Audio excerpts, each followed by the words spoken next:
शुरुआत कर रहे हैं इस वक्त बड़ी खबर के साथ। दिल्ली पुलिस के सूत्रों के मुताबिक जेएनयू में देशद्रोह के आरोपी उमर खालिद और अनिर्बान ने दिल्ली पुलिस को जांच में पूरा सहयोग किया है, ये जानकारी दी है। यह भी बताया जा रहा है कि उमर ने ये माना है कि उसने अफजल गुरु के समर्थन में नारे लगाए थे, सपोर्ट में बात की थी। दिल्ली पुलिस ने इसके अलावा एक सीक्रेट प्लान बनाया है जिसके तहत दोनों की पेशी कराई जाएगी। कल रात ही इन दोनों ने सरेंडर किया और उसके बाद आज इन्हें कोर्ट में पेश किया जाना है, लेकिन गुपचुप तरीके से इनकी पेशी कराई जाएगी क्योंकि सुरक्षा भी यहां पर एक अहम मुद्दा है। हमारे साथ और जानकारी के साथ हमारे संवाददाता चिराग गोटी इस वक्त जुड़ गए हैं। चिराग, और क्या कुछ डिटेल्स इस पर मिल रही हैं? देखिए, लगातार दोनों से पूछताछ की जा रही है। शुरुआती तौर पर जो दोनों ने बताया है कि कहां वो छिपे थे, तमाम जानकारी पुलिस ने उनसे जुटाई है। साथ साथ सबसे पहले पुलिस ने उनसे यही पूछा कि उस दिन एग्जैक्टली 9 फरवरी के दिन क्या क्या हुआ था। उन्होंने पूरा सीक्वेंस बताया कि उनको परमिशन जो है वो कैंसिल कर दी गई थी जेएनयू की तरफ से। इसके बावजूद उन्होंने प्रोग्राम किया था और साथ साथ उनके सपोर्ट में नारे लगाए थे। हालांकि दूसरे स्लोगनिंग की बात वो मना कर रहे हैं, लेकिन कुछ चीजें उन्होंने माने हैं। पुलिस का कहना है कि 28 ऐसे नारे लगाए गए थे इस पूरे इवेंट में, और जो बाकायदा पुलिस ने विटनेसेस से पूछताछ की, इसके अलावा दूसरे और सोर्सेज से पूछताछ की, जेएनयू के एडमिनिस्ट्रेशन से पूछताछ की, तभी ये सारी बातें सामने आई थी। और जो अपनी फैक्चुअल रिपोर्ट दिल्ली पुलिस ने बनाई है उसमें भी ये मेंशन किया है कि 28 नारे लगाए गए थे। फिलहाल लगातार आरकेपुरम थाने में उनसे पूछताछ की जा रही है, दोनों से, अनिर्बान से और खालिद से। शुरुआती तथ्य यही है कि दोनों ने ये माना है कि उन्होंने सपोर्ट में नारे लगाए थे, और सबसे बड़ी जो बात है वो यही है कि कैसे इनको पेश किया जाएगा, क्योंकि इससे पहले भी जब कन्हैया को पेश किया गया था तो उसके साथ वहां हाथापाई हुई थी। ऐसे में इनकी सिक्योरिटी को लेकर दिल्ली पुलिस चिंतित है। यही उम्मीद की जा रही है कि इनको पटियाला हाउस कोर्ट ना पेश करके मैजिस्ट्रेट के आगे डायरेक्ट पेश किया जाए, या तो घर पर या फिर कोई दूसरी जगह पर, ताकि जो सुरक्षा कारणों का हवाला भी दिया जा रहा है ताकि किसी तरह की आगे कोई मिसहैपनिंग ना हो। ये पुलिस अपने दिमाग में रख रही है, क्योंकि पुलिस को लगता है कि अगर कोर्ट में पेश करेंगे तो शायद कोई ऐसी वारदात हो सकती है, आशंका है पुलिस को। लगातार इनसे पूछताछ की जा रही है। 1:30 बजे गिरफ्तारी डाली थी खालिद की, इसके बाद 2 बजे के आसपास सुरक्षा यहाँ पर एक अहम कंसर्न, और इसको देखते हुए पुलिस आगे के फैसले लेगी। इसको लेकर आज का दिन काफी अहम रहने वाला है। लेकिन हमारे संवाददाता रजत सिंह जेएनयू कैंपस में मौजूद है।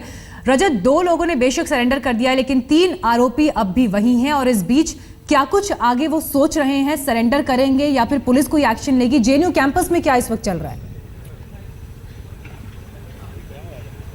देखिए, कैंपस की बात करें मीनाक्षी, तो कल रात को जो बाकी 3 आरोपी हैं जिन पर ये चार्ज हैं, उनसे हमने बात की। कैमरे पर बोलने से साफ इनकार किया, लेकिन जब उनसे बात हुई तो यही निकल कर आया कि उनका ये कहना है कि उन पर किसी भी तरह का कोई आरोप नहीं है। मीडिया ने उन पर आरोप लगाए हुए हैं, पुलिस के लिए वो अप्रोचेबल हैं, उन्होंने अपने नंबर्स पुलिस को दिए हुए हैं और तीनों के फ़ोन ऑन हैं। अगर पुलिस चाहे तो उनसे बात कर सकती है, पुलिस चाहे तो उनसे पूछताछ कर सकती है। सरेंडर वो तब करें जब उन पर कोई आरोप हो। उनका साफ तौर पर कहना है, उनके वकीलों की पुलिस से बात हुई और वकीलों ने भी उन्हें यही कहा है कि आप किसी भी तरह की किसी से कोई बात ना करें, आप पर किसी भी तरह का कोई ऐसा चार्ज नहीं है कि आपको सरेंडर करने की ज़रूरत पड़े। तो ये एक अलग सी बात निकल कर आती, क्योंकि 5 पर 1 से आरोप थे, 2 ने सरेंडर कर दिया, लेकिन 3 कैंपस में है। और उनका ये कहना है वो कैंपस में जैसे पहले दिनों की तरह रह रहे हैं, अपने हॉस्टल्स में ही हैं, आमतौर पर घूम रहे हैं, लोगों से मिल रहे हैं, लोगों से बात कर रहे हैं। मीडिया पर बात करने के लिए उनके वकीलों ने मना किया हुआ है, आप किसी भी तरह की कोई बात नहीं करेंगे। वहीं पुलिस के लिए वो लगातार टच में है, लगातार कांटेक्ट में है। उनका कहना है कि अगर पुलिस को हमसे बात करनी होगी तो पुलिस हमें बुला लेगी, या फिर पुलिस हमसे अप्रोच कर सकती है। तो उनका अभी सरेंडर का कोई इरादा नहीं। उनका कहना यही है कि हमारा केस इस केस से बिल्कुल अलग है। जी बिल्कुल, पुलिस भी यहाँ पर फूंक फूंक कर कदम रख रही है, क्योंकि कन्हैया की गिरफ्तारी के बाद जो बवाल और जो विवाद खड़ा हुआ था उसकी तस्वीरें भी अभी सबकी जहन में ताज़ा हैं। आप दोनों का शुक्रिया, आप हमें तमाम जानकारी देने के लिए, अपडेट्स देने के लिए। आगे भी आपसे हम अपडेट्स लेते रहेंगे। लेकिन देशद्रोह के आरोपी उमर खालिद और अनिर्बान के सरेंडर के बाद अब जो बड़ा मुद्दा है वो उनकी सुरक्षा को लेकर है। आधी रात को पुलिस ने दोनों को कुछ देर के लिए वसंत विहार थाने में रखा, मगर कुछ देर में ही दोनों को आरकेपुरम थाने में शिफ्ट कर दिया गया। देशद्रोह के आरोपी उमर खालिद और अनिर्बान को लेकर दिल्ली पुलिस ने सुरक्षा के इंतजाम बेहद कड़े कर दिए। 23-24 फरवरी की रात जब उमर और अनिर्बान ने थाने में सरेंडर किया तो पुलिस ने वसंत विहार थाने की बैरिकेडिंग कर दी, रस्सियां लगाकर थाने के अंदर जाने वाले रास्तों को ब्लॉक कर दिया और करीब आधे घंटे में दोनों आरोपियों को दूसरे थाने में शिफ्ट कर दिया। पुलिस के सामने सरेंडर करने वाले उमर और अनिर्बान को पहले वसंत विहार थाने में ही रखा गया, मगर छात्रों की बढ़ती भीड़ के मद्देनजर पुलिस को सुरक्षा का खतरा महसूस हुआ। इसके बाद दोनों को कड़ी सुरक्षा के बीच आरकेपुरम थाने में रखा गया। वसंत विहार थाने में देर रात तक कई छात्रों की भीड़ जुटी रही, जिसे देखते हुए पुलिस ने थाने का गेट तक बंद कर दिया। जेएनयू में देश विरोधी नारों के आरोप में गिरफ्तार किए गए दोनों छात्रों को फिलहाल कैंपस से निकालने के बाद यहां पर भारी सुरक्षा के बीच आरकेपुरम पुलिस स्टेशन लाया गया है। हम आपको दिखाना चाहेंगे, यहां से भी काफी दूर है पुलिस स्टेशन, लेकिन सुरक्षा के लिहाज से यहां पहले ही काफी बैरिकेड कर दिया गया है। वसंत विहार थाने के बाद जब उमर खालिद और अनिर्बान भट्टाचार्य से पूछताछ शुरू हुई तो पुलिस को लगा कि छात्रों की भीड़ उनके समर्थन में थाने का घेराव कर सकती है, इसलिए फौरन दोनों को लेकर साउथ कैंपस में आरकेपुरम थाने पहुंचा दिया गया। यहां थाने का गेट बंद कर दिया गया और बाहर भारी पुलिस बल तैनात कर दिया गया। फिर लगभग 11:15 बजे मंगलवार को वो पुलिस के सामने पेश हुए और फिर उनको आरकेपुरम पुलिस स्टेशन की बिल्डिंग में रखा गया, जो कि ठीक साउथ कैंपस पुलिस स्टेशन की बिल्डिंग के साथ। उनकी सुरक्षा के लिए कड़े सुरक्षा इंतजाम किए गए, क्योंकि जो कन्हैया कुमार के साथ पटियाला हाउस कोर्ट में हुआ था वो उनके साथ ना हो जाए, ये सुनिश्चित किया गया कि उनकी सुरक्षा के पुख्ता इंतजाम किए जाए। दिल्ली पुलिस ने एहतियात के तौर पर उमर और अनिर्बान का मेडिकल टेस्ट अस्पताल के बजाय थाने में ही कराया। देशद्रोह के आरोपी कन्हैया कुमार पर हमले के बाद उमर और अनिर्बान को बेहद कड़े सुरक्षा इंतजामों के बीच रखा गया है। शिवेंद्र श्रीवास्तव, रजत सिंह, आतिर खान और तंसीम हैदर के साथ रामकिंकर सिंह, दिल्ली आज तक। इससे पहले 21 फरवरी की रात को उमर खालिद अचानक जेएनयू में अपने फरार साथियों के साथ पहुंचा। गिरफ्तारी और सरेंडर के बीच 2 दिनों तक सभी 5 आरोपी जेएनयू कैंपस में ही जमे रहे। इस दौरान अपने ऊपर लगे आरोपों पर एक एक कर उमर खालिद ने सफाई भी दी।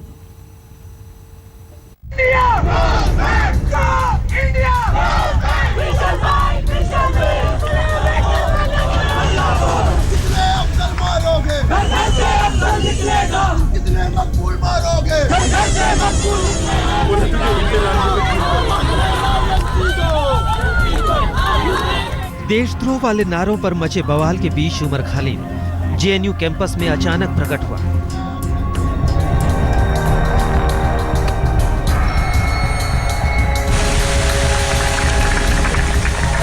आज यहाँ इस समय और पिछले कई दिनों से जितने छात्र जहां अचानक छात्रों और शिक्षकों के बीच वो भाषण देने आया, वहां पीछे लिखे पोस्टर पर उस रोहित वेमुला का नाम था, जो हैदराबाद विश्वविद्यालय का छात्र था और जिसने पिछले दिनों खुदकुशी कर ली थी। कितने कॉमरेड्स इन द फैकल्टी। लेकिन उमर खालिद जब भाषण दे रहा था तो वो उन आरोपों पर सफाई लेकर आया जिन्हें पुलिस ने उठाया था। जेएनयू में देश विरोधी नारों का मास्टरमाइंड नहीं है खालिद। खालिद पर आरोप है कि जेएनयू में 9 फरवरी को देश विरोधी नारों का मास्टरमाइंड वही था। विरोध मार्च और देश विरोधी माहौल बनाने और नारेबाजी करने में उसकी भूमिका सबसे अव्वल थी। लेकिन जरा सुनिए वो क्या दलील दे रहा है। फिर पता चला कि मैं मास्टरमाइंड हूँ। मतलब जेएनयू के students they have a wonderful mind, but I was the one focused that I am the mastermind who ensured this entire programme.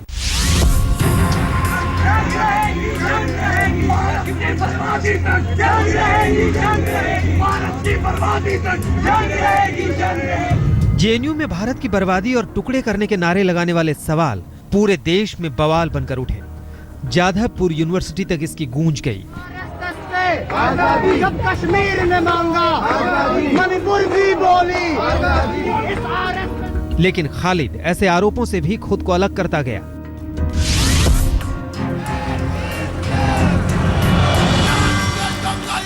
Umar Khalid पर यह भी आरोप लगा कि उसने सिर्फ जेएनयू में ही नहीं बल्कि 18 अलग अलग यूनिवर्सिटी में देश विरोधी गतिविधियों का प्लान किया था।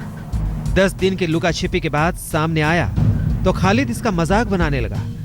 कहा उसे भी उम्मीद नहीं थी कि वो इस कदर असर रखता है। And I was planning these programs in 17-18 universities. I did not know. I seriously did not know my influence was so huge.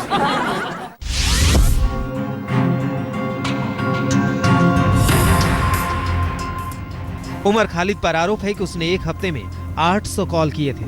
उनमें कश्मीर से लेकर खाड़ी देशों और बांग्लादेश तक कॉल करने की बात थी। लेकिन खालिद कहता है कि सब गलत है। मैं 800 कॉल किया हूँ पिछले कुछ दिनों में। मतलब कोई सबूत, कोई मतलब एलिजिडली भी बोलने की जरूरत नहीं है मीडिया को, किया है। और कहां कहां किया है? गल्फ में किया है, कश्मीर में किया है। अरे एक सबूत तो लाओ। एक तरफ ये सवाल 12 जनवरी से ही जेएनयू और दिल्ली से निकलकर देश की फिजाओं में घुमड़ रहे हैं, दूसरी तरफ इस पर पुलिस का जवाब कुछ ऐसा है। देखिए, ऐसा है, इन्वेस्टिगेटिंग ऑफिसर क्या कर रहा है, वो जो भी कर रहा है वो कानून के दायरे में रह के कर रहा है। और ये डीसीपी साउथ का डिस्क्रिप्शन है कि वो इस केस को किस प्रकार से हैंडल करेंगे। हाँ, बेसिक जो एक थंब रूल है कि हमें कानून के दायरे में रहते हुए पेशेंस के साथ में मसले को डील करना है। उमर खालिद देशद्रोही है या नहीं, इसकी पड़ताल अदालत की चौखट पर होगी। लेकिन अदालत और जेएनयू के रास्ते में दांवपेच के कई पत्थर अटके हुए हैं। अब उम्मीद है कि इसके सरेंडर के बाद तमाम राज से पर्दा उठेगा। आरोपों और बचाव में आए दलीलों को सबूतों की कसौटी पर परखा जाएगा। शिवेंद्र श्रीवास्तव के साथ हिमांशु मिश्रा, दिल्ली, आज तक। उमर खालिद का सच तो आपके सामने है। अब हम आपको उन 3 छात्रों के बारे में बताते हैं जो जेएनयू में देश विरोधी नारों के आरोपी हैं। इनमें से 2 छात्र दलित हैं जबकि एक ओबीसी श्रेणी से आता है। इन तीनों से आज तक ने बात की। तीनों का कहना है कि वो निर्दोष हैं। आज ये लड़ाई हम सारे लोगों की लड़ाई है। लेकिन भाई साहब, आप लोग गलत लोगों से भिड़ गए। जेएनयू के छात्र आपको इसका मजा चुकाएंगे। 9 फरवरी की रात देश विरोधी मार्च में नारेबाजी करते उमर खालिद और कन्हैया कुमार की तस्वीरों को सबने देखा, नारों को सबने सुना।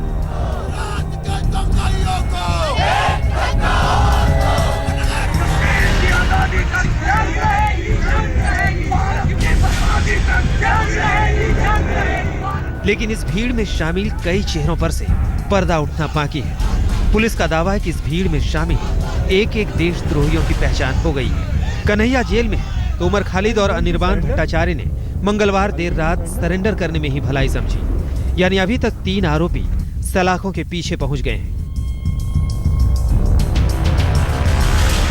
अब हम आपको 3 उन छात्रों से मिलवाएंगे जो खालिद और कन्हैया के साथ देशद्रोह के आरोपी हैं। ये है रामा नागा, अनंत प्रकाश नारायण और आशुतोष। रामा नागा उड़ीसा के नक्सल प्रभावित कोरापुट जिले के एक दलित परिवार से आता है। उसके परिवार की माली हालत इतनी खराब है कि घर वाले उससे मिलने दिल्ली आने के लिए पैसा तक नहीं जुटा पाते। उसके पिता चूड़ियां बेचकर जैसे तैसे परिवार का पेट पालते हैं। लेकिन बेटा जेएनयू में पढ़ने आया तो देशद्रोह के आरोप में घिर गया। अगर पुलिस आती है यहाँ पे, वाइस चांसलर के ऊपर ये बात है कि पुलिस को वो एंट्री करने देंगे कि नहीं देंगे। अगर वो फिर से चाहते हैं कि पुलिस अंदर आए और जो स्टूडेंट है यहाँ पे उनको अरेस्ट करके ले जाए, तो हम लोग कोई कन्फ्रंटेशन में नहीं जाएंगे, पुलिस को एकदम कोऑपरेट करेंगे। लेकिन यही एक सवाल है कि आपके पास कोई एविडेंस नहीं है, फिर भी आप लोग स्टूडेंट कमेटी को टारगेट किया हो, विजिटिंग चल रहा है, मोबिलिटिंग चल रहा है, इसका जवाब आप लोगों को देना पड़ेगा। उमर खालिद के साथ हिंदुस्तान के टुकड़े टुकड़े करने का एक और आरोपी अनंत प्रकाश नारायण भी है। एक दलित मजदूर का बेटा अनंत प्रकाश नारायण उत्तर प्रदेश के चंदौली जिले का है। अपने परिवार का ये पहला आदमी है जो पढ़ाई के लिए दिल्ली पहुंचा, और वो भी सीधे जेएनयू में। लेकिन जेएनयू में 9 फरवरी की रात जैसे देश विरोधी नारे लगाए गए, उसमें अनंत पर भी देशद्रोह का आरोप लग गया। हालांकि उसकी दुहाई है कि उसने देश के खिलाफ कोई नारा नहीं लगाया और वो निर्दोष है। सुरक्षा हमारा एक बहुत प्राइमरी कंसर्न है। हमको लीगल प्रोसीडिंग में कोई भी हम किसी भी तरह का अड़चन नहीं करेंगे। पुलिस इंक्वायरी में किसी भी तरह का अड़चन हम नहीं पैदा करेंगे। एकदम हम कोऑपरेट करने को तैयार हैं। लेकिन हमारा कंसर्न पूरी की पूरी हर तरह से हमारे अपनी सुरक्षा को लेकर के है। एक और आरोपी आशुतोष कुमार भी अनंत और रामा की तरह ही एक बेहद गरीब परिवार से आता है। आशुतोष पटना से 50 किलोमीटर दूर बाढ़ का रहने वाला है। ओबीसी कोटे में आने वाले आशुतोष ने 2014 में एआईएसए के बैनर तले जेएनयू में छात्र संघ अध्यक्ष का चुनाव जीता।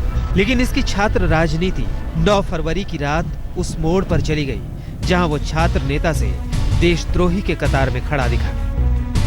मैं तो एकदम, हम लोग साफ तौर पे कह भी रहे थे कि जो इस तरह के भारत की बर्बादी के नारे लगा रहे थे कि हम लोग भारत को बर्बाद कर देना चाहते हैं, ये कोई भी जेएनयू का स्टूडेंट ऐसा नहीं लगा सकता। जो थोड़ा सा भी, इतना सा भी जो जेएनयू को जानता है ना, वो ऐसा नारा लगा ही नहीं सकता है।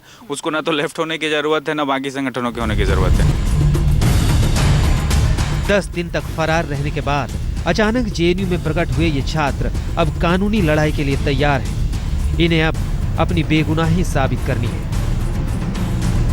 जितेंद्र बहादुर सिंह के साथ आज तक ब्यूरो। जाट आरक्षण को लेकर जिस तरीके से हंगामा हुआ, उस पर एक उच्च स्तरीय बैठक चल रही है। अभी पीएम के साथ गृह मंत्री की बैठक चल रही है।